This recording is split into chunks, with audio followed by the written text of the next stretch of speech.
summer's traditional insects are out in full force.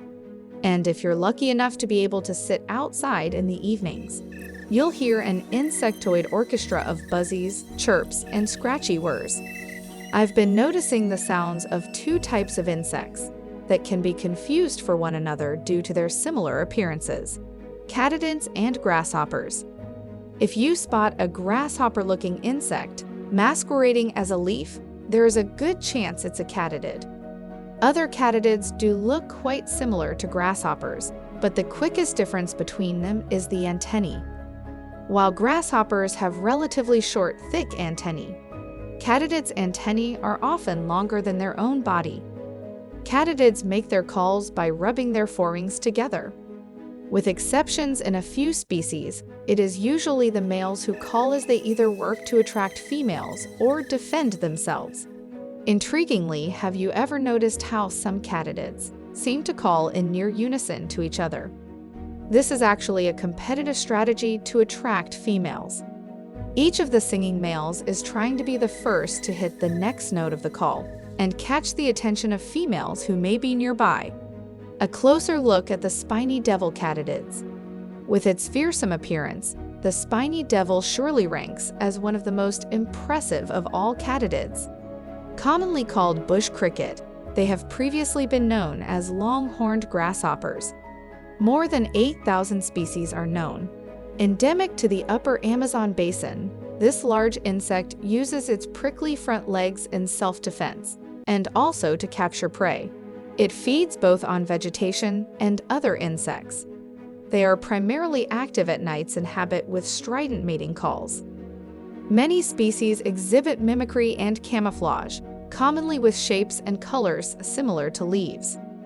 Spiny devil katydid is one of the conehead katydids, all of which have a spike sticking up from the tops of the heads. In this case, the spike is a huge, three-pointed red horn. The rest of the head and the legs are also covered by spines. It uses its extremely powerful jaws to feed on forest seeds and fruits. Unlike most katydids, this one can easily break human skin with its bite, transforming into an adult. Eggs are typically oval and may be laid in rows on plants. The way their ovipositor is formed relates to its function where it lays eggs. It consists of up to 3 pairs of appendages, formed to transmit the egg, to make a place for it, and place it properly. When katydids hatch, the nymphs often look like small, wingless versions of the adults. But in some species, the nymphs look nothing at all like the adult, and rather mimic other species such as ants, spiders, and assassin bugs or flowers to prevent predation. The nymphs remain in a mimic state only until they are large enough to escape predation. Once they complete their last molt, after about 5 successful molts, they are then prepared to mate. Geographical distribution. Katydids are found on every continent except Antarctica. The vast majority of katydid species live in the tropical regions of the world. For example, the Amazon basin rainforest is home to over 2,000 species of katydids. However, katydids are found in the cool, dry temperate regions as well, with about 255 species in North America. Diets. The diet of most katydids include leaves, flowers, bark, and seeds. But many species are exclusively predatory, feeding on other insects, snails, or even small vertebrates such as snakes and lizards. Some are also considered pests by commercial crop growers and are sprayed to limit growth, but population densities are usually low, so a large economic impact is rare.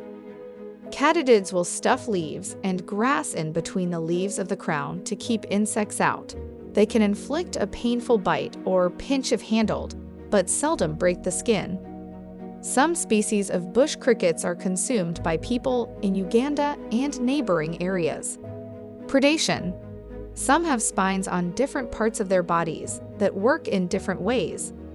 This works in a way to confine their prey, to make a temporary cage above their mouthparts.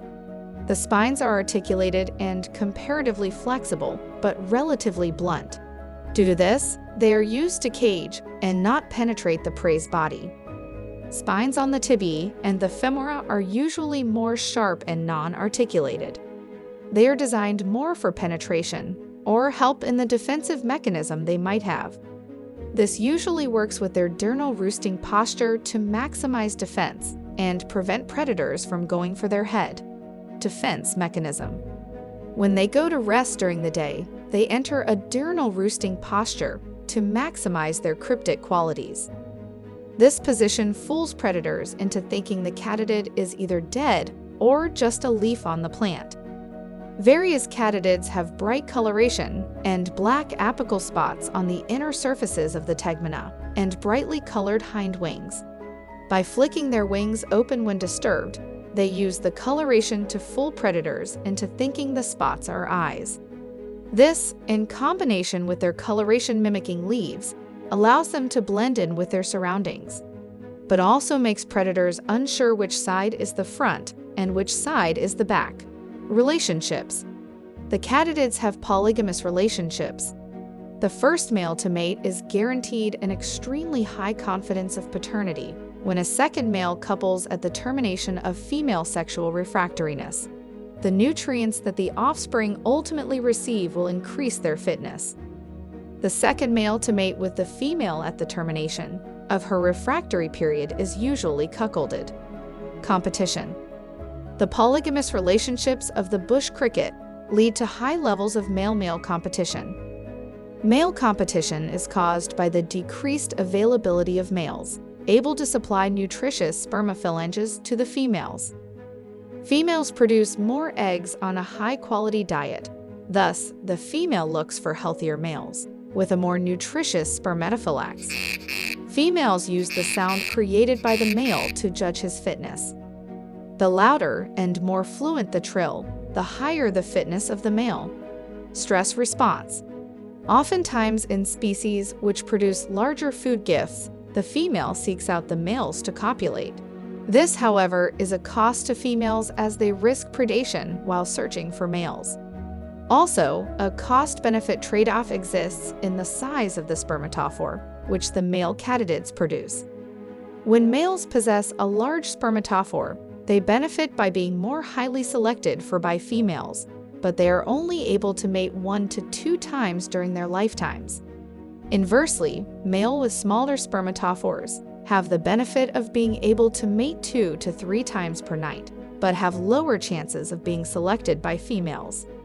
Even in times of nutritional stress, males continue to invest nutrients within their spermatophores. In some species, the cost of creating the spermatophore is low, but even in those which are not low, it is still not beneficial to reduce the quality of the spermatophore, as it would lead to lower reproductive selection and success.